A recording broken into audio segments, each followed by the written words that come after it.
Boa noite a todos. Estamos hoje aqui na nossa 10ª palestra do nosso projeto de extensão às áreas de atuação do operador de direito. Hoje contamos com a valiosa presença da doutora Mirela Seguilo, que atua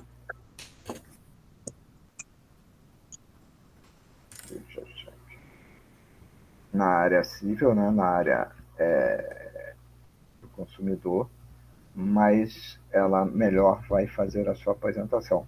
De antemão, quero agradecer a participação aqui no nosso projeto, cedendo um tempo valioso da sua atividade laboral para conversar aqui com a gente, com os discentes, e passar a sua experiência profissional, o seu conhecimento e razões da área em que está em atuação.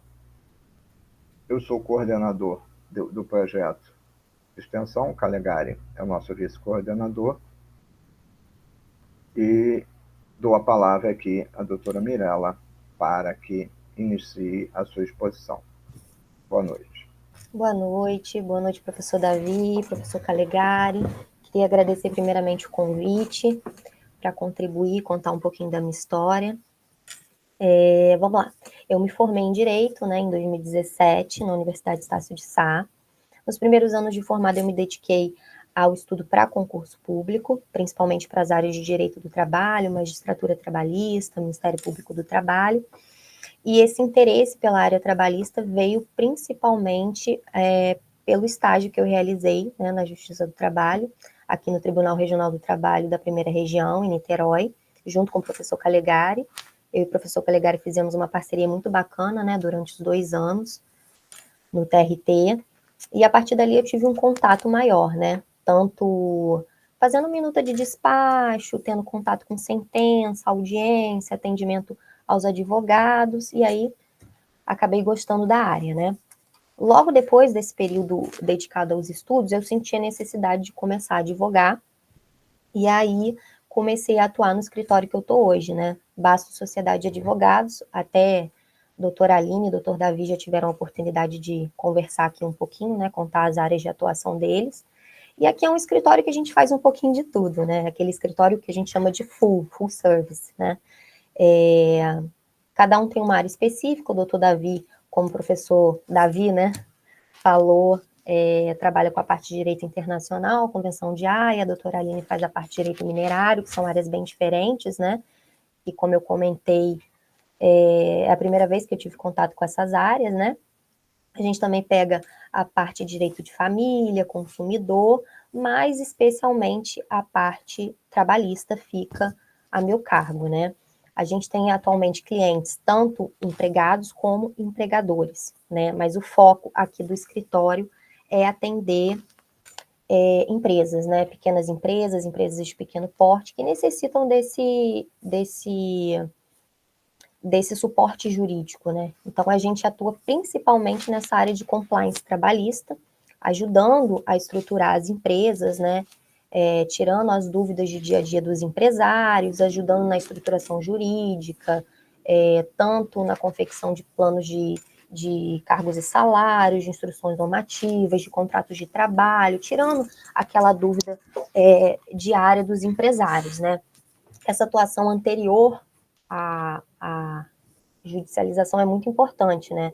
A gente conseguir estruturar uma empresa de acordo com as normas jurídicas, com a CLT, com a Constituição Federal, com os acordos coletivos, com as convenções coletivas, é muito importante, né, para que a empresa se mantenha forte no mercado, né, e obviamente evitando futuras reclamações trabalhistas, ou até que se surgirem futuras reclamações trabalhistas, a gente possa defender de uma forma mais efetiva, né. Então, atualmente, o segmento de trabalho aqui no escritório é essa área trabalhista, né. E é isso, assim, o nosso dia a dia aqui é basicamente atendimento de cliente, a gente faz a análise do caso, faz o atendimento, vê a melhor estratégia jurídica para ser aplicada àquela empresa, seja na área do compliance, seja na área já diretamente numa defesa, numa reclamação trabalhista. estudamos as teses que a gente vai aplicar e posteriormente colocamos em prática. E além dessa área trabalhista, a gente tem, né, todas as áreas que eu já mencionei. Então, é basicamente isso.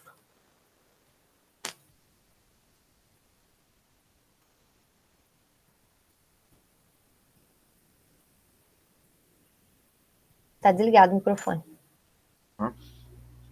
Você acredita que o compliance foi um segmento que agregou as diversas áreas do direito e mais um segmento que favoreceu os vários escritórios?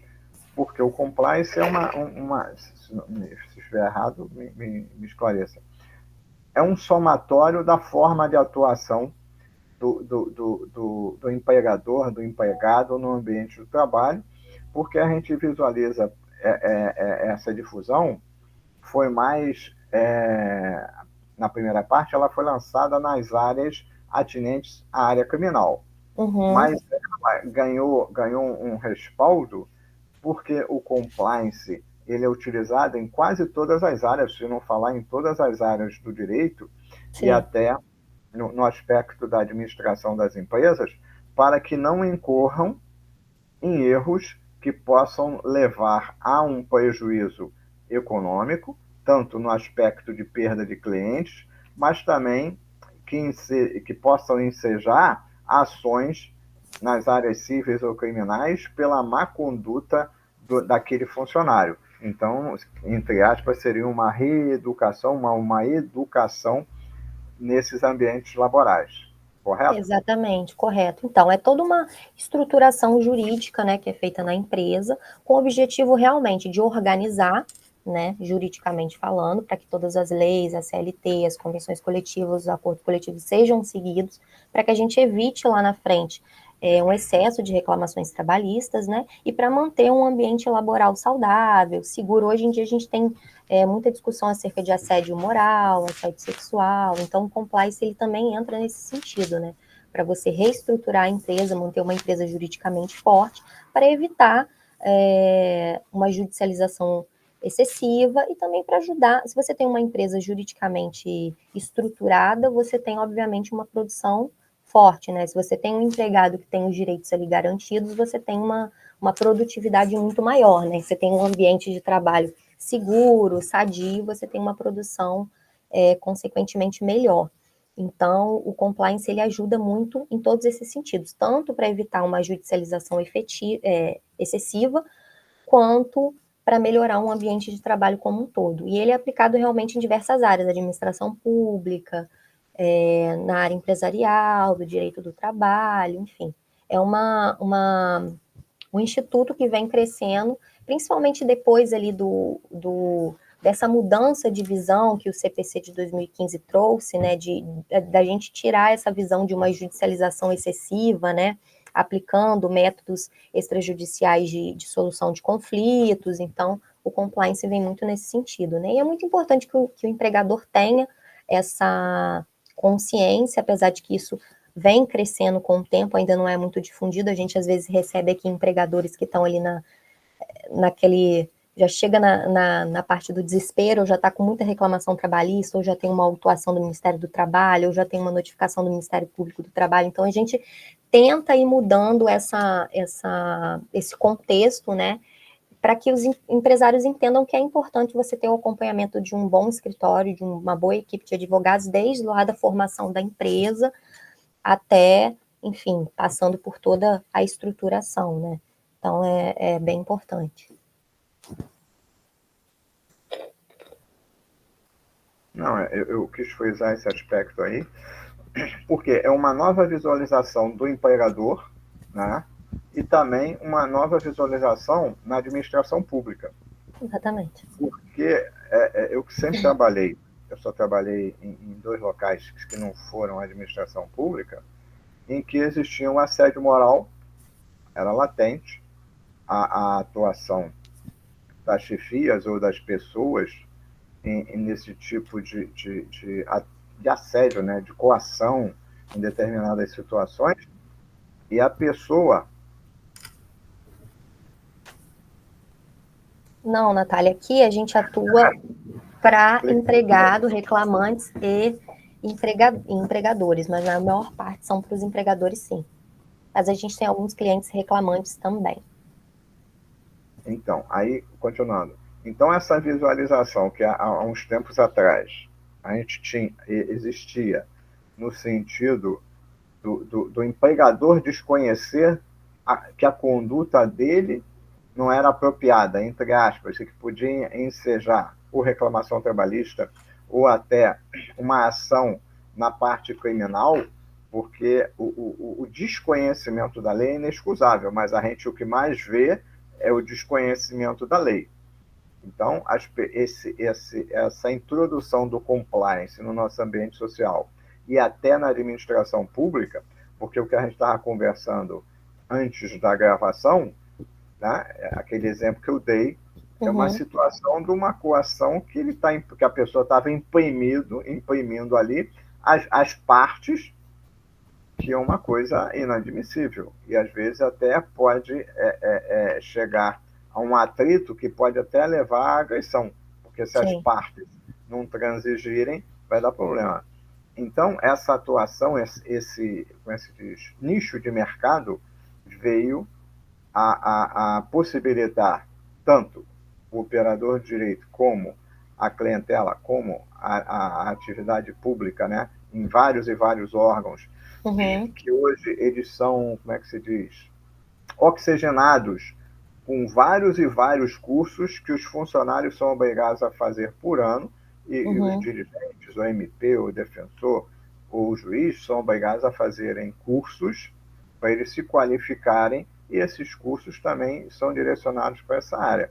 E ainda mais ainda, o que você fez a abordagem, como é que se diz?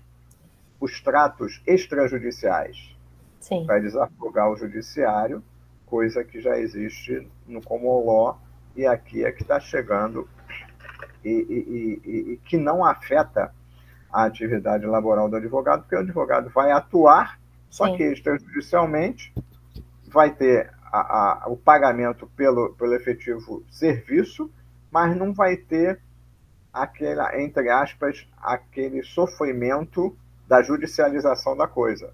Exatamente. O processo demanda muito tempo. E, às vezes, um contato extrajudicial, a solução é mais rápida e o ganho normalmente é o mesmo. Não, o primeiro ponto que você mencionou que é importante, que não é só essa atuação extrajudicial, pré-processual, ela é importante não só para o empregador, para a empresa, mas para a sociedade como um todo, né? Porque, primeiro, novamente, você evita inúmeras demandas, né?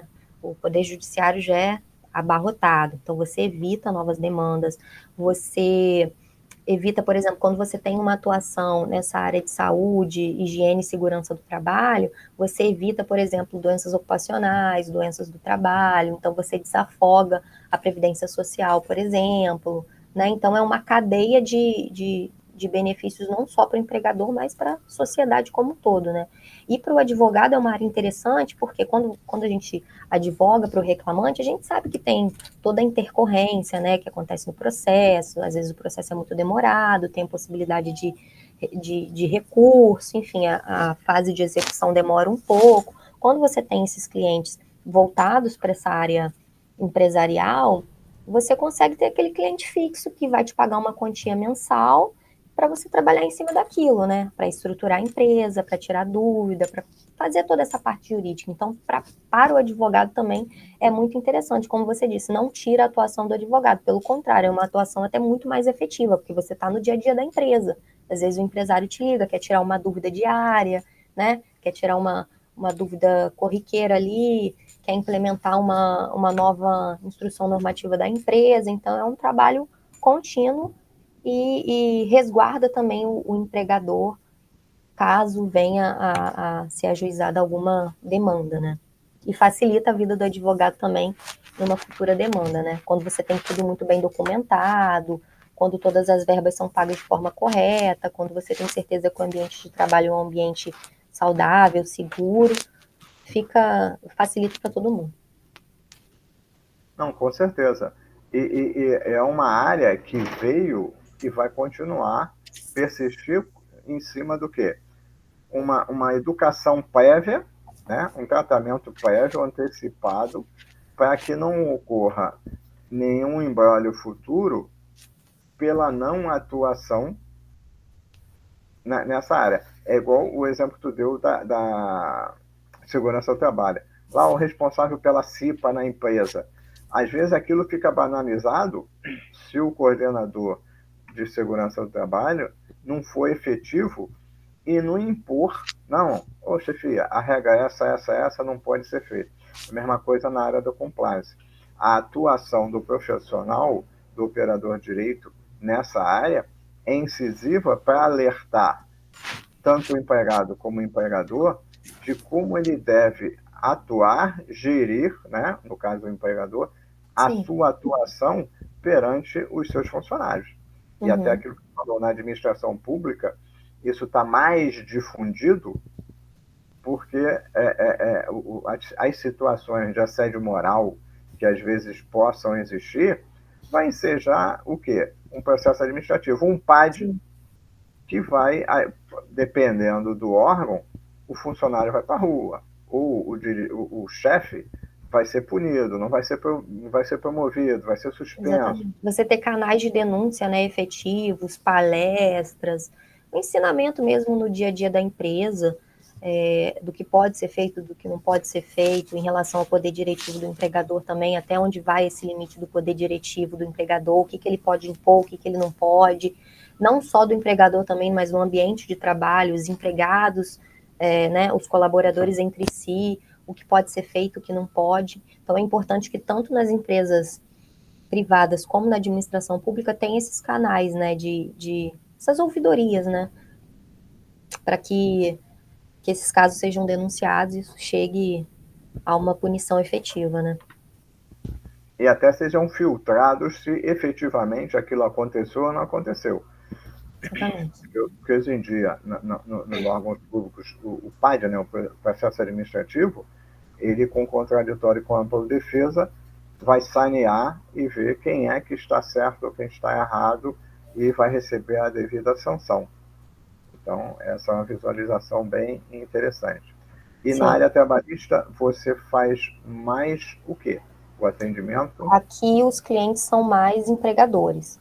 A gente faz esse atendimento tanto inicial de estruturação da empresa, né, como eu disse, confecção de plano de cargos e salários, instruções normativas internas, contratos de trabalho, essas dúvidas do dia a dia do empresário, como as defesas em reclamações trabalhistas, né, contestações, recursos, e aí a gente faz essa análise prévia, né, como que a gente vai atuar, né? Cada caso é um caso, vale a pena aqui fazer um acordo, vale a pena apresentar uma defesa, né? A estruturação da empresa, qual o melhor caminho a seguir, qual o melhor tipo de contrato.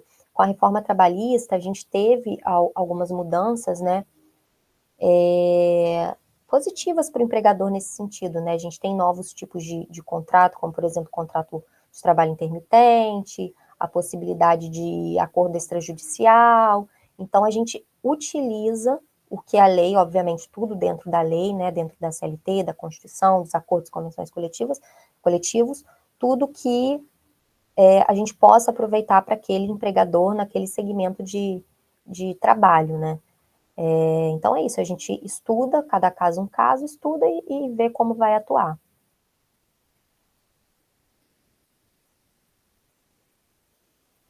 O áudio está desligado.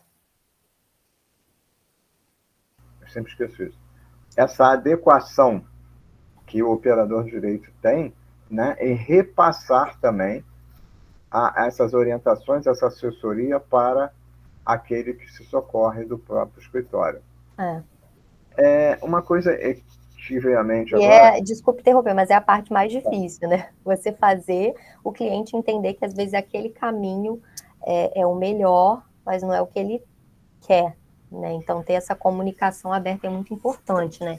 Informar o cliente sobre o processo, sobre os procedimentos, ter aquelas reuniões periódicas, tentar conversar de uma forma que seja acessível. Isso tudo é importante, que a gente vê muito a fama da advocacia, né, de ser uma advocacia mais distante, né, do advogado não ter essa relação direta com o cliente, não passar as informações, não explicar de uma forma acessível. Então, é importante ter essa interação. Eu sei que às vezes é difícil, às vezes o escritório tem uma demanda muito grande, mas a gente sempre tenta ter essa proximidade, né, para entregar um trabalho de qualidade. Eu acho que essa comunicação é muito importante. Não é, e até a satisfação do cliente faz com que ele permaneça no escritório. E E traga também, novos clientes, né? Geralmente a indicação é a captação mais valiosa que tem, né? não, e o próprio cliente vira, né, um garoto propaganda do escritório. Não, esse problema assim foi resolvido rapidamente e também tem uma visualização. Essa interação cliente-escritório, ele demanda também de que, além do conhecimento técnico do advogado, é aquele cliente ser aberto. Porque às vezes a pessoa fala, não vou gastar dinheiro com isso não, isso aí deixa rolar, depois eu vejo. No final ele vai ficar no prejuízo, mas às vezes a pessoa não tem uma mente aberta na Exatamente. área de atuação dele. Eu acho que a gente tem que mudar essa mentalidade, né? Acho que com o surgimento do compliance, essa mentalidade dos empresários tem mudado e eu acho que isso é o mais importante, né? É você saber que é importante você ter um acompanhamento jurídico desde a constituição da sua empresa. Isso vai evitar, como eu disse, gastos, reclamações trabalhistas. Então é melhor a gente ter uma boa estruturação no começo para evitar um problema maior futuramente. Eu vi que teve uma pergunta aqui, mas eu. É do Leonardo. Ele perguntou, me fugiu a informação, mas a senhora tem vínculo trabalhista com o escritório? Se Não, for, aqui é associação. Não tem vínculo, é como sócio. Sociedade. sociedade. É, uma coisa que veio à minha mente aqui, o Leonardo começou a falar, eu já sei. No início da sua atividade, né, como advogado, às vezes a gente fica inseguro. Qual foi a maior dificuldade, uma das principais dificuldades, naquele sair da faculdade? Fecharam-se as portas, aí você disse que ficou 3 anos se dedicando a concurso público. Mas em seguida, não sei se esse foi o primeiro escritório que você se filiou, aí com o Davi, com a o nome, Aline, doutora Aline? Aline, é, porque o aluno, ele se forma, eu até brinco com eles, vocês vão sentir saudade da faculdade, o semestre que vem vocês vão sair. A maioria dos que estão aqui presentes vão se formar ou esse ano, ou no início, ou no primeiro semestre do ano que vem. Então, Uhum. vocês vão sentir saudade. Porque às vezes surge, né, uma insegurança que é normal. Porque a pessoa Sim. aprende isso aqui, mas será como é que eu vou aplicar, como é que eu vou usar, né? E como é que foi esse seu aspecto no início da atuação?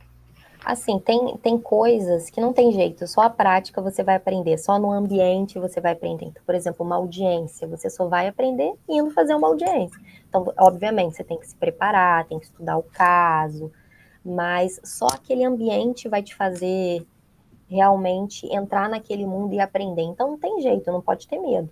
Claro que no começo dá aquele frio na barriga, né? Tudo muito novo, mas não tem jeito, a gente só aprende fazendo.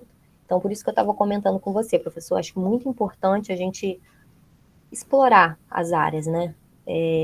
Fazer estágio aonde der, para poder absorver a maior quantidade de conhecimento possível, porque realmente tem coisa que só na prática a gente aprende. Então, se puder, o colega disse aqui que morre de medo de fazer audiência, né? É o maior medo de todo mundo.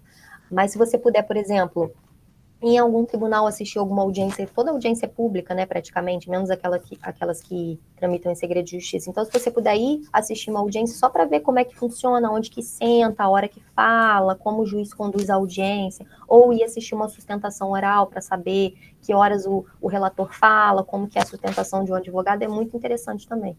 Então, já se preparar nesse sentido para chegar na advocacia com um pouquinho menos de medo, mas assim, é só a prática mesmo que faz a gente ir se soltando e ir aprendendo. Infelizmente, tem coisa que só na prática. Na faculdade a gente aprende a teoria e na prática que a gente realmente consegue aprender. Não, é interessante o que você está falando, eu vou aplicar na área pública. O promotor, o defensor, o juiz, há uns tempos atrás, veio aqui uma defensora pública, e ela fez menção que ela passou no concurso público, aí foi para uma comarca no interior. Uhum. Aí chegou lá, estava quase todo mundo da cidade esperando ela. Mas para quê? Pô, agora a senhora vai resolver meu problema. E ela disse que também, igual vara verde, e começou a chorar. Aí ligou pro pai, eu quero ir embora, eu quero ir embora.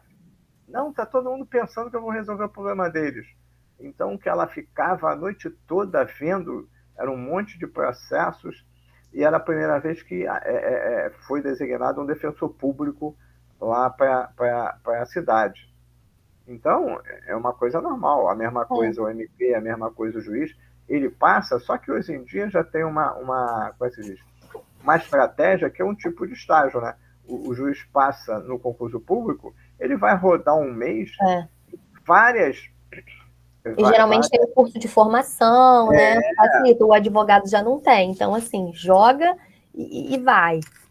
Eles têm um curso que vai ser explicado, vai ter um exemplo, aula prática. Não, agora tu vai fazer essa denúncia. Ah, agora tu vai fazer essa peça. Ah, tu vai fazer uma sentença. Apesar que no concurso é exigido isso, mas você, quando for lá, naquela promotoria, naquela defensoria, ou naquela vara que o recém Eles ficam um período acompanhando também, né? Quem tá em visualizando como é que exercício. faz, eles ficam assistindo como é que funciona, como é que não funciona, para que quando eles forem efetivamente para uma determinada lotação, ele já tem meio caminho andado. Mas é aquilo que você falou. A pessoa fica, e como é que faz? E como é que não faz? A gente vê isso em qualquer área. E por isso que eu fiz essa pergunta.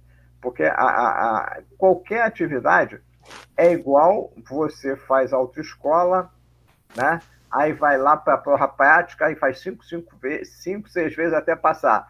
Mas Sim. mesmo assim, passei, tem habilitação. Agora, aqui, entra no carro e vai. A pessoa vai ficar aí, vai dar problema, tem um cara vindo para cima de mim. Então você tem que, como é que se diz, pegar, entre aspas, casca para poder que aquilo E isso não flua. adianta, é só na prática, é só no dia a dia. Então, assim, é importante se preparar, obviamente, saber o caso do seu cliente, estudar, enfim, fazer as anotações, mas só na prática a gente consegue sentir. Então, assim, a audiência é uma coisa muito de feeling, né? Você sentir como é que está o ambiente, sentir o que o juiz, pode ser que o juiz pergunte, o que não pergunta, o que vai perguntar, o que não vai perguntar. Então, só a prática mesmo, mas é importante, quem ainda está na faculdade, procurar assistir algumas audiências, a área trabalhista, área civil, enfim, sustentação oral também é muito importante, então quem puder entrar em contato antes de se formar é interessante, é um exercício bacana. Não, e é até interessante que está falando da sustentação oral. Teve uns dois, acho que dois, né? Em duas palestras anteriores, que veio um colega do Calegari, lá da Justiça do Trabalho, que ele é professor de oratória. Porque tem gente, às vezes, que fica, né? O que eu vou falar? Eu tinha um amigo que era advogado e ele não fazia sustentação oral. Ele pagava um outro advogado para fazer a sustentação oral porque ele era gago. Ele falava assim, cara, quando eu vejo aqueles desembargadores lá na minha frente, eu começo a cacarejar. Não, eu já contrato fulano e tal. Ele sempre se utilizava do mesmo profissional, porque era uma pessoa que tinha o dom da oratória, da comunicação, então ele pagava alguém para fazer isso. Mas se você puder economizar esse gasto, você fala, porque Não, e no te final... enriquece muito como profissional. E quando você vai assistir uma sustentação oral, você repara os seus colegas sustentando, né? Você vê que, assim, às vezes a pessoa tem anos de formada, já tem uma idade avançada, todo mundo ali fica nervoso. Você vê, na hora que chama o número do processo, todo mundo dá uma... até engatar, até conseguir... Você vê que, claro, algumas pessoas têm uma oratória melhor do que das outras, né? Mas você vê que ali todo mundo tem um certo nervoso antes de começar a falar. Então, assim, é normal. É um ambiente, como a gente estava falando aqui antes de começar, é um ambiente muito formal, apesar da gente já estar acostumado com isso, é um ambiente muito formal, tem muita formalidade. Às vezes a gente pega alguns juízes e desembargadores que são um pouco mais ríspidos. Então, é claro que é um ambiente que já recebe a gente de uma forma mais formal, né? Mas é questão de costume, quando pega o jeito. Não, e é até interessante. Eu tive um dia desse lá na Barra Regional de Bangu, aí fui falar lá com os conhecidos que eu tenho lá, e estavam vários advogados lá na sala, porque eles estavam vendo uma coisa lá, eu fui falar com a pessoa, mas a pessoa que eu fui falar também era advogada, estava lá vendo uma situação, e apareceram outros advogados. E a gente estava lá na formalidade conversando, e as pessoas falavam assim, doutora Elizabeth, doutora Elizabeth, não pode me chamar de Beth. Não, mas eu não consigo te chamar de Beth, é doutora Elizabeth. Eu falei, não, mas a gente está conversando aqui, tá Davi, tá fulano, tá não sei o que lá, a gente está conversando aqui sobre esse fato específico. E as pessoas, eles pegam não vou dizer que é um ranço, mas o protocolo, né? O protocolo é esse, tem que chamar de doutor, tem que chamar de doutor, que não se descontrai. Sim. Quando a pessoa diz assim, não, pode falar. E às vezes você tem acesso a um juiz, a um promotor que seja teu conhecido, você está lá na sala conversando com ele, você não vai chamar de doutor, fulano, Beltrano, aquilo que a gente estava falando fora da gravação. Às vezes eu encontro colegas que são desembargadores, aí os caras falam, Davi, o que tu está fazendo aqui, não sei o que lá. Eu não vou falar, excelência. Vou falar, Luciano. Sim. E aí, Luciano? Então, é uma coisa que a gente tem que plugar, né, e desplugar. Mas, no momento lá da audiência, tem que ter aquela ritualística, aquele procedimento, para evitar qualquer rusga. Mas é primordial aquilo que você fez menção. Você vai lá, ver como é que funciona, ver qual é Sente o ambiente, vê como é que é, vê um colega sustentando, vê uma audiência anterior, isso aí já vai... o modus operandi daquele juiz, porque tem uns Exatamente. que são mais, como é que se diz? Mais sisudos, Uns né? mais técnicos, os outros são mais, né? É. Então, e é importante participar de todos esses momentos processuais, porque às vezes uma sustentação oral lá em grau de recurso pode mudar o rumo do processo, né? Então é importante, além de você fazer uma boa audiência, você saber fazer uma boa sustentação, e se você vai com recorrência, os desembargadores já te conhecem, né? As câmaras já te conhecem, então, né, já lembram do rostinho, já sabem a sua forma de sustentar. Então é importante estar nesse ambiente para se inteirar, né? Apesar de a gente falar em sala de aula determinados princípios, a empatia conta muito. Se você vai lá, o juiz, doutor, tudo bem com o senhor? Não sei o que lá, você tem um trato cordial com ele, a receptividade dele é outra. é Até se outra. você precisar despachar com ele pessoalmente, né? Precisar despachar com algum secretário, quando você consegue conversar de uma forma mais aberta, você, você consegue atuar de forma melhor, né? Ter uma receptividade maior em função da sua apresentação, em função da sua empatia que vai ter com eles, ou com o diretor de secretaria, ou qualquer outra pessoa, que você vai levar que seu cliente se favoreça porque você tem um trato cordial, respeitoso, e que as pessoas, esse advogado é tranquilo, não cria problema. Né? Então, não, e dar a devida atenção em todas as fases do processo, né? Saber que todas as fases são importantes. Não, com certeza. Você tem que ter primeiro o conhecimento da causa, o conhecimento teórico e ter aquele acompanhamento. Mas eu fiz essa colocação porque até o juiz, até o promotor, até o defensor, eles ficam nervosos no início de uma repercussão. Eu vi um julgamento recente aí no Tribunal do Júri, eu não vou citar, porque a pessoa que foi presidente lá é conhecida, aí eu não vou falar nada. Mas não era a área dela. Ela foi encaixada para aquele julgamento e quem conhece vê que estava meia, né? Estava assim, vacilante, mas depois Engatou. engrenou lá no negócio e deu a sentença e acabou o negócio. Mas quem conhece a pessoa, ela era de área civil e foi encaixada ali na área criminal, não sei por quê, o que aconteceu, e colocaram ela para fazer aquele julgamento. Mas quem tem contato vê que ela estava meio não Sim. estava confortável porque não é o nicho dela. A pessoa trabalha mais no civil, não trabalha Uhum. no crime. Então, todo mundo, é o esclarecimento. Mudou a área, mudou o ambiente, a princípio vai ficar nervoso, mas depois, como você falou, vai fluir.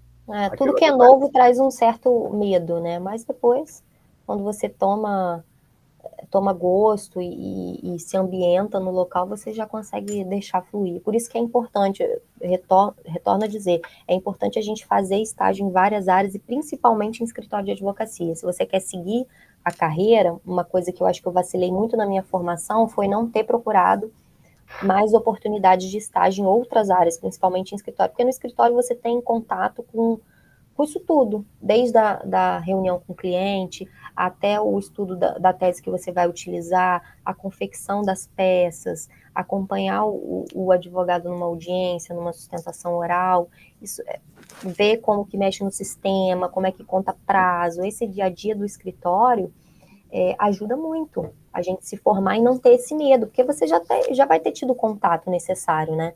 Então, um conselho que eu dou, quem puder, procurar um estágio em algum bom escritório, procure, porque realmente faz muita falta. E aquilo que a Natália estava falando, morro de medo de fazer audiência. Você tem que vencer o medo É, e fazer a audiência. Até às vezes, dependendo da situação, o próprio juiz, ele fala assim, a senhora quis falar isso, né? Ah, não é assim. Ele está não vai saber vendo, conduzir, né? ele vai o próprio juiz direciona a parte, o senhor quis falar isso, né? Ah, tá bom, né? Quis falar foi isso. Ele te orienta lá. Ele É, não vai pisotear no profissional, porque às vezes o profissional está iniciando ou não é a área dele. Ele vai auxiliar, ele vai tratar com urbanidade, ele só vai falar, o senhor quis falar foi isso, né? Então, exatamente. é aquilo que eu falo em sala de aula. Você quer ser advogado ou operador do direito, depende, né? A situação, tu está fazendo o curso de bacharel em direito, eu falo, vocês têm que falar. Pode É, até falar besteira aqui, mas vocês têm que falar e ficar desinibido. Então, é uma visualização que eu passo para eles lá e que a gente tem que vencer. A gente tem que vencer os nossos medos, porque na vida, desde o nascimento até a morte, a gente tem que transpor obstáculos.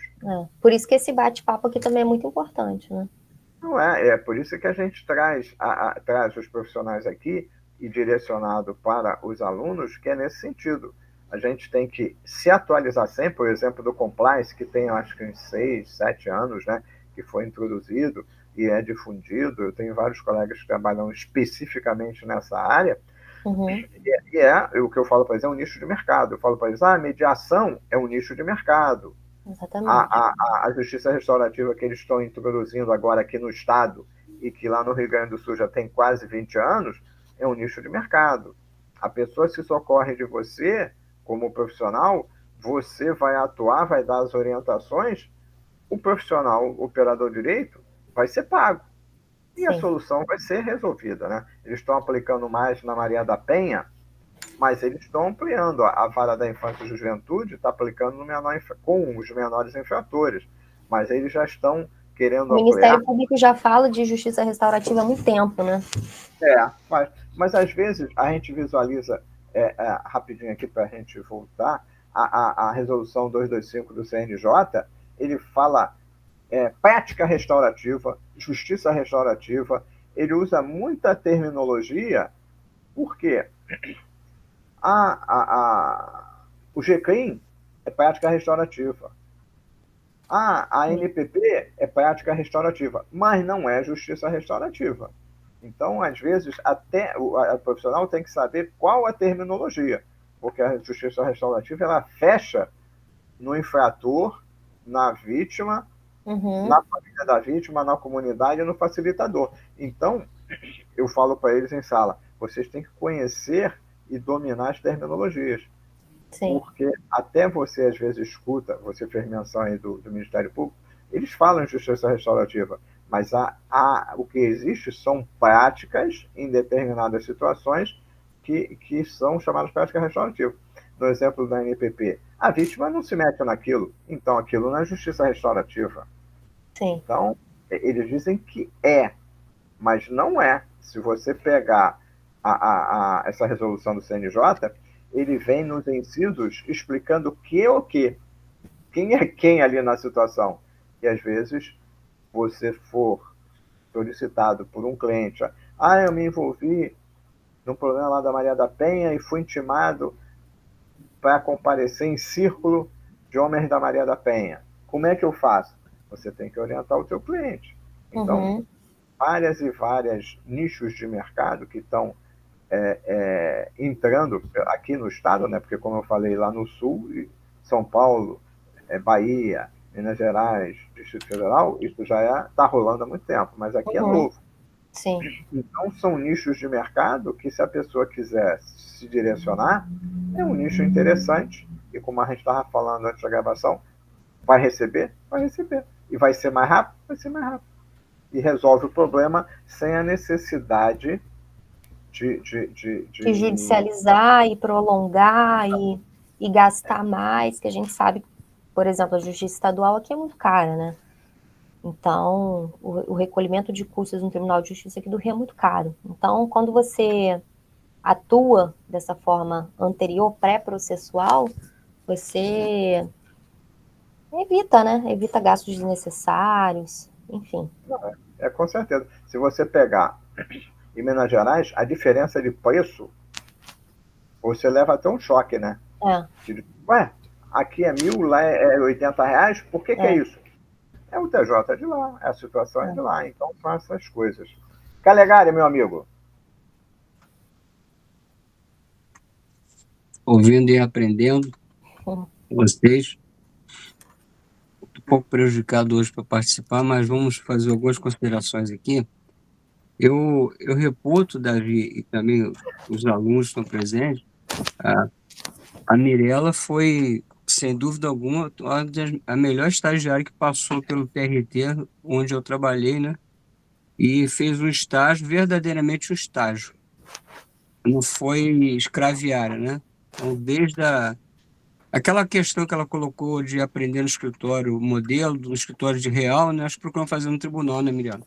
Desde a contagem do prazo, prescrição, preclusão, reuniões para discutir como dar um andamento ao processo, né? Refletir sobre um despacho, sobre um modelo de decisão, uma tutela.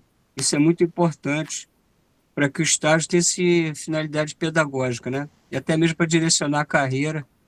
E hoje ela está brilhantemente encaminhada no escritório promissor, que é um escritório que é uma realidade em Niterói, em expansão, em qualidade técnica. Ela lá com o Davi e com a Aline. Eu queria pontuar uma coisa interessante na fala da Mirella. Davi, quando nós tivemos várias pessoas palestrando aqui, a gente nota o seguinte: aqueles profissionais que estão vinculados ao Estado, eles têm uma pré-compreensão da realidade a partir da instituição, né? E é uma visão assim, de pertencimento a uma instituição. Então, os valores colocados na acessibilidade do profissional é um valor muito institucional. E isso afeta a pessoa e também é um modo seletivo da pessoa que vai ingressar na instituição. Então, tem muitos talentos que não passam em concurso porque o perfil profissional é outro, e isso é importante para não perder tempo na gestão da nossa carreira, da nossa vida. Veja que a postura do advogado, ele não tem uma pré-compreensão institucional porque ele não está dentro de uma instituição.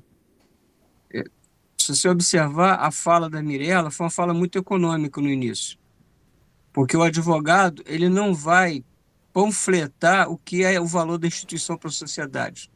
Ele recebe da sociedade uma demanda casuística, e em cima dessa casuística ele vai analisar e dar uma resposta. Você veja que, então, a dinâmica da nossa relação, da entrevista com a Mirella, que teve esse desdobramento muito rico depois, porque é típico do raciocínio do bom advogado. O bom advogado não antecipa a visão do caso, ele ouve atentamente e, em cima dessa oitiva atenta, ele vai formulando prognósticos para aquilo que está ocorrendo de imediato com ele. Então, é bom para os alunos perceberem também o seu perfil, porque isso vai ajudar muito a selecionar a sua atividade profissional. Então, foi esse registro que é muito importante, muito interessante. Não, A outra questão...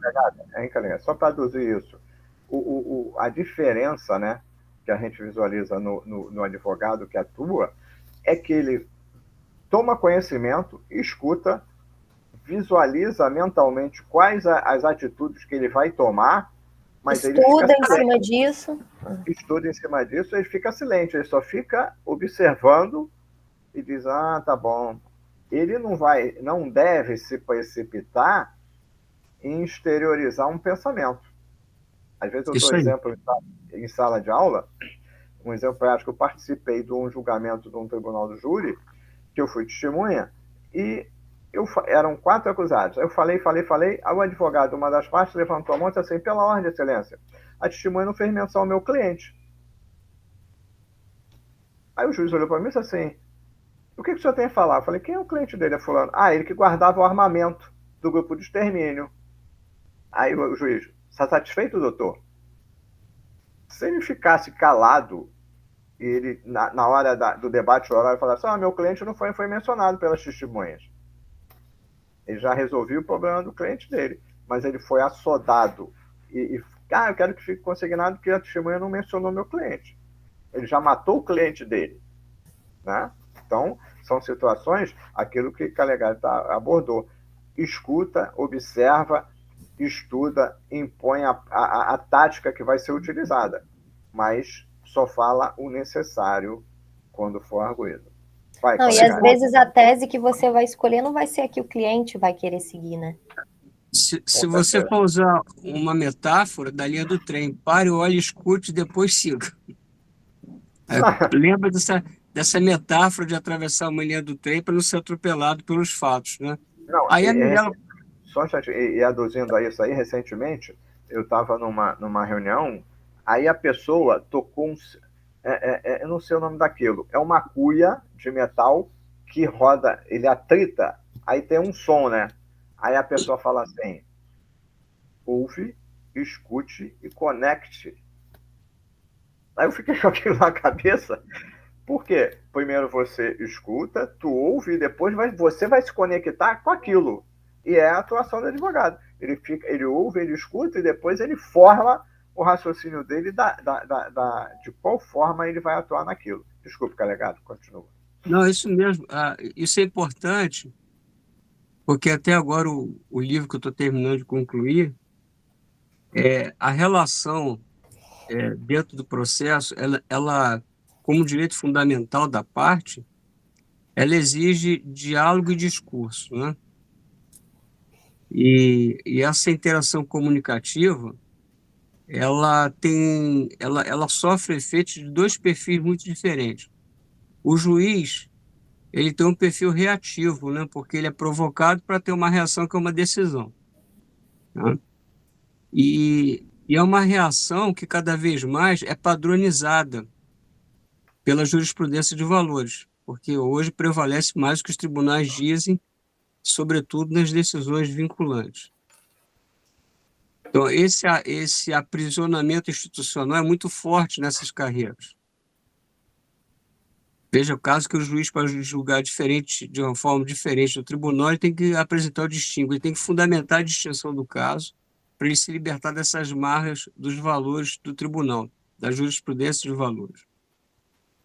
Por outro lado, o advogado, ele não tem um vínculo com a instituição, ele tem um vínculo com o interesse prático do cliente. Então, uma outra visão de vida sem os anteparos de uma garantia institucional. Então, isso vai pedir do profissional uma abertura dessa audição atenta e sensível para a demanda real da pessoa. Porque às vezes cada advogado tem uma percepção diferente, né? Aqui no escritório a gente vive debatendo, às vezes o Davi quer ir por uma linha, a Aline quer ir por outra, eu quero ir por outra, então a gente vai discutindo entre a gente, juntando as ideias e se complementando. Eu acho que essa é a parte mais interessante, né? Quando surgem as ideias, as teses, e as conversas e as pesquisas, às vezes o Calê vem aqui visitar a gente troca uma ideia de uma coisa ou de outra, e aí ir construindo uma tese desse jeito é muito bacana, né, Calê? Isso é importante, porque quando o juiz está ouvindo os advogados e as partes no processo, de modo escrito ou oral, ele não está discutindo tese com as partes, ele está ouvindo para fundamentar uma tese, uma síntese que ele vai colocar. Então, se você. E aí é o risco do chamado solipsismo judicial, né? De impor sua visão de mundo sem ouvir a visão de mundo das partes, que é a verdadeira função comunicativa do processo. Mas o advogado, se você é uma pessoa aberta ao diálogo e à comunicação, um ambiente de escritório é muito rico para o seu crescimento profissional e pessoal. Com certeza. E aí, esse novo modo de atuar do direito fora do judiciário, que é uma advocacia preventiva, de compliance, de uma ética das relações jurídicas, porque compliance é ética das relações jurídicas, ela leva uma questão que a Emila colocou aí, que é a gestão dos contratos. Então, no caso específico do direito do trabalho, você tem a admissão, o desenvolvimento do contrato e a rescisão. São os três momentos fundamentais do contrato, né? E surgem conflitos de interesse, situações disciplinares também, de aumento de produção, queda de produção, de aumento de faturamento, queda de faturamento, momentos de crise, em que é possível fazer uma gestão do contrato, e essa gestão do contrato, durante muito tempo, ficou relegada a uma gestão contábil da empresa, né? O Departamento de Recursos Humanos, numa parte de uma gestão administrativa contábil. E às vezes uma gestão muito quadrada, né? Sim, sem considerar, então, a gestão jurídica do contrato. E é um campo que se abre, como o Davi colocou, são vários campos que vão se abrindo. A gente pode imaginar, então, que a atuação do advogado é uma atuação restaurativa do contrato, né, Davi? Porque a finalidade de um contrato é ele ter seu nascimento, o desenvolvimento e a extinção natural dele, que é o cumprimento das obrigações. E no contrato de trato sucessivo, um contrato indeterminado no tempo, a gente não sabe o termo final do contrato, né? Então é necessário fazer restauração de vínculos. Nem tudo é rescisão contratual. Às vezes, uma questão que está dentro da empresa, que não está sendo resolvida por falta de um engajamento jurídico, e quando tem esse suporte, você evita até a rescisão, evita. Diz no futebol que o técnico perdeu o vestiário, né? Às vezes, o gestor da empresa perde o vestiário da empresa, contamina o seu ambiente. Então, essa gestão contratual, ela é técnica e ela é emotiva também. O advogado com essa sensibilidade ajuda muito. E a Mirella demonstrou que ela tem essa sensibilidade e essa competência para isso. Agora, uma outra questão que eu quero colocar para a Mirella, e aí já não é nem tanto de reflexão da brilhante exposição dela, é o seguinte: Mirella, quando nós estamos estudando para concurso, nós temos um programa, né, um edital e tudo, e o edital ele não é expansionista, ele é restritivo. Ele te poda muita coisa que é essencial para a vida jurídica, né?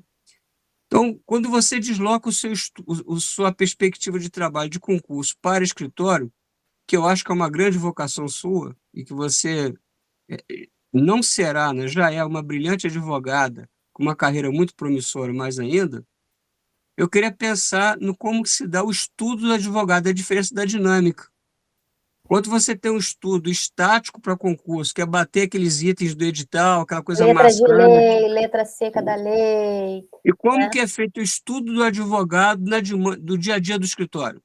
É um estudo muito mais dinâmico, né? Porque o concurso público, a gente, principalmente nas primeiras fases, né? As primeiras fases são muito letra de lei, lei seca.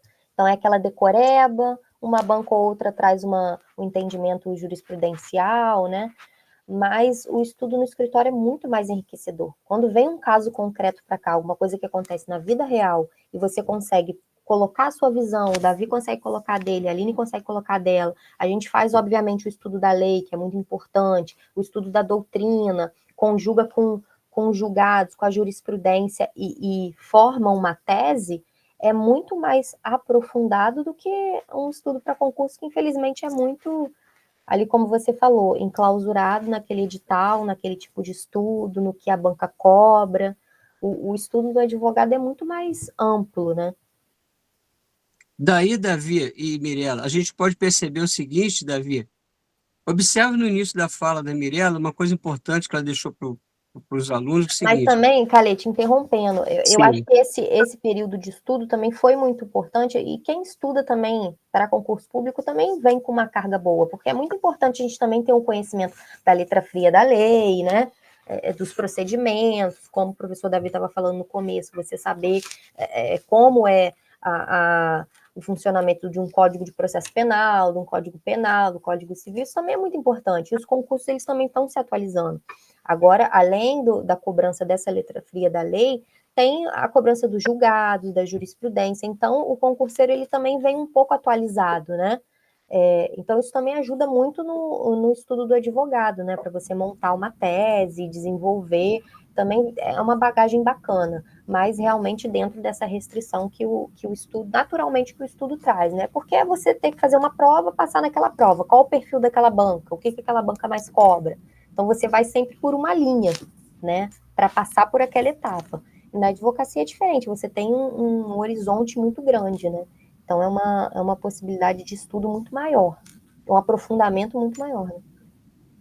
a verdade é que o estudo mais aprofundado, esse mais amplo, são os 5 anos de faculdade, né, Davi? Você tem os 5 anos de faculdade, e é esse que é o grande problema, de relegar o estudo do direito ao estudo cumulativo. Você não estuda e para depois. Ele é cumulativo.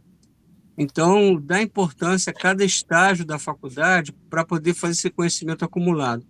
Mas a grande questão prática, é você vai conhecer o seu perfil de saber se você gosta de uma vida mais dinâmica, que a Sim, casuística é que vai induzir o seu estudo e abre espaço na sua agenda diária de ler filosofia, sociologia, economia.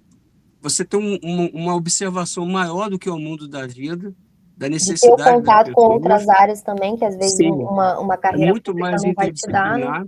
É. É. Com E certeza. o grande problema é se você ficar fechado nos programas, é você se fechar também para a vida. Então, a gente está vendo aí distorções no uso, no exercício das profissões por pessoas que ficaram focadas demais numa circunferência hermenêutica, né? E o mundo da vida ele é muito mais do que isso. Então, o ideal é, ao longo da faculdade, é fazer essa peregrinação. A faculdade já tem um período peripatético, para a gente remeter a Aristóteles, em que você deve estudar caminhando.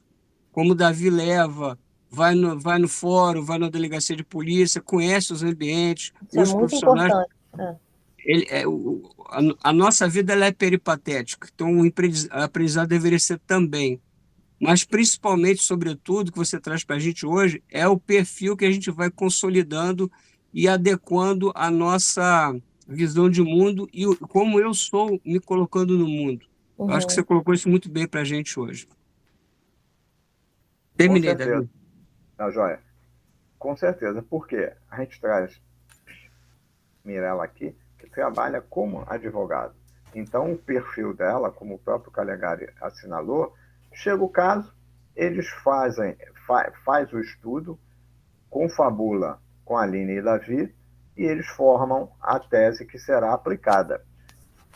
Essa adaptabilidade, ela é salutar, porque você está se atualizando, você está integralizando e está acumulando conhecimento e prática que vai servir para a sua clientela. Então, é um modus operandi visto de quem? Do advogado que tem o escritório e atende ao seu público. Pode ser na área civil, na área internacional como o do Davi, ou na área da Aline, ou na área criminal, dependendo do tipo de escritório, ou família, né? São várias e várias áreas que cada um vai se adaptar, vai falar, isso aqui é meu nicho, isso aqui é que eu gosto. E você vai se aprofundando, e quanto mais você se aprofunda e mais você medita, né, aquilo que eu estava falando anteriormente, a vida é um aprendizado, tanto profissionalmente como você, no transcurso da sua vida, você tem experiências, tem derrotas, mas aquelas derrotas também são experiências que vão lhe valer num caso futuro. Então, como o Calegari falou, é estimulante visualizar você na sua atuação e ainda mais associado à Aline e a Davi, que já tiveram aqui, é um agregado profissional, né, que vocês têm e que deve ser, o objetivo aqui é mostrar para os nossos discentes que a gente tem que enfrentar a vida. Eu brinco, pô, vocês vão sentir saudade daqui. No início Bom pode mesmo. até sentir saudade da faculdade, mas depois vocês vão olhar para frente, vão seguir, vão tomar o rumo de vocês, vão atuar, vão lembrar do passado, vão, mas vão olhar sempre para frente. Eu brinco que a nossa vida é um trem no trilho, ele vai para frente. Ele pode parar? Pode. Mas o normal é que ele vá sempre andando e que não haja o retorno. Mas esse caminhar é de agregados de experiências, de conhecimentos que vão se somar no decorrer da vida. E não pode deixar o medo do novo te paralisar, né? Não, com certeza, porque se a gente ficar maturando, vai chover, não vai chover, o que vai acontecer? Tu tem que enfrentar a vida, tu tem que dar continuidade. Ah, vou para a audiência. E aquele juiz? E aquele promotor? Não, você vai fazer a sua parte e eles vão te respeitar como profissional. Não vai ter problema. Você vai se preparar e vai fluir. Não precisa... Ah, tu tem medo, tu fica nervoso? Fica. Mas depois que você começa a falar, você expõe seu posicionamento, o juiz simplesmente vai falar, é só isso, doutor? E vai dar continuidade. Porque e às vezes é uma coisa tão natural, flui de uma forma tão natural, que às vezes você nem segue aquele roteiro que você passou dias se preparando. Ah, eu vou falar isso, eu vou... Às vezes você sente o ambiente, consegue sentir o ambiente e flui. E flui, você não fala tudo aquilo, você faz uma síntese, né? Eu estava hoje escutando como é que é o nome dele? Xande de Pilares, que ele ganhou um Grammy aí, e ele falando, enquanto eu estava indo lá para receber o prêmio, eu fiquei pensando o que eu ia falar. Mas aí na trajetória eu lembrei da minha infância, que eu morava em comunidade, que eu era um ferrado, que era não sei o que lá, não sei o que lá. Quando ele chegou lá, ele não agradeceu ninguém. Ele simplesmente falou, eu vim numa situação difícil, não sei o que lá, eu quero agradecer essa caminhada difícil que me trouxe aqui. É a mesma coisa na atividade profissional. Você mentaliza uma coisa, mas na hora, o seu interior determina que você fale isso. E às vezes como é que se diz? Eu tenho muito esse negócio. Eu pensei nisso. Não, mas eu vou falar isso agora. Então, você ouviu o seu interior, né? Que é uma coisa que tem gente que não acredita, que é lá, não, eu senti esse negócio, vou falar assim. E às vezes você se dá bem, e na maioria das vezes, o que você pressente é o que te orienta e é o que vai levar você à frente. E a experiência vai fazer com que você vá se conhecendo e você sabe como você vai se portar em certas situações, né? Isso é interessante também. Você se conhece como profissional. E é uma coisa bem, bem interessante. Aquilo, você vai criando casca, igual uma árvore. Ela vai criando casca, mas aquela casca não é de se tornar grosseiro, mas uma casca que te dá coragem, perspectiva de ir mais para frente, de caminhar, porque você tem aquela segurança, aquele respaldo, e você não fica... fica nervoso, mas depois que começa a falar, que expõe, acabou. Você se posicionou e você, entre aspas, e não sendo rude, vendeu o seu peixe, né? Você mostrou que tem conhecimento, que você tem uma tese palpável e que aquilo ali vai render frutos para uma decisão favorável para o seu cliente. Pessoal, Jossana, Társila, a Natália e Roberto, Vocês querem fazer mais alguma pergunta?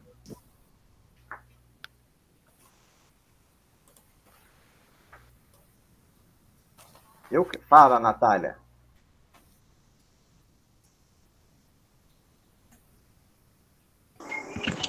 Eu queria perguntar se ela pode falar algum caso assim que foi difícil assim de advogar para ela. Qual o caso que foi assim mais desafiador assim? Vou comentar um que chegou aqui no escritório há pouco tempo, que a Legari até sabe, né? E que tomou bastante tempo da gente aqui do escritório, deu um trabalho a mais. Mas a gente até brinca aqui desse trabalho, mas no fundo a gente gosta, né? É uma empresa, não vou citar a área, né? Que chegou aqui com uma notificação do Ministério Público do Trabalho, uma denúncia, uma ex-empregada fez uma denúncia, né, em relação a equipamentos de proteção individual, que a empresa não dispunha, das carteiras que não eram assinadas, os empregados que não eram registrados. Então, a gente chegou já com essa denúncia na mão, né, tendo que responder isso ao Ministério Público do Trabalho. Então, a gente teve que fazer a reestruturação toda da empresa. Né? Era uma empresa que já estava há quase 10 anos no mercado e nunca tinha tido uma assessoria jurídica. Então, a gente teve que montar essa parte jurídica toda da empresa. A gente confeccionou plano de cargos e salários, instrução normativa, a gente fez todos os contratos de trabalho, a gente fez todos os programas de saúde ocupacional, a gente fez todas as contratações, a gente fez acordos extrajudiciais de rescisão, ou seja, fizemos toda a estruturação para apresentar uma defesa sólida, né, para a empresa. Então, foi um caso bem desafiador, porque deu realmente bastante trabalho. E aquela reflexão que a gente falou no começo, né? Se o empresário tem essa ideia de que assim que ele constituir a empresa dele, ele tem que ter uma equipe jurídica junto, isso já facilita muito. A maioria já chega para a gente ou com uma reclamação trabalhista, ou com mais de uma reclamação trabalhista, ou com uma denúncia, ou com uma notificação do Ministério do Trabalho, do Ministério Público do Trabalho. Então, se a gente conseguir mudar esse mindset do empregado de que ele tem que ter uma assessoria jurídica desde o começo, já facilita muito, né?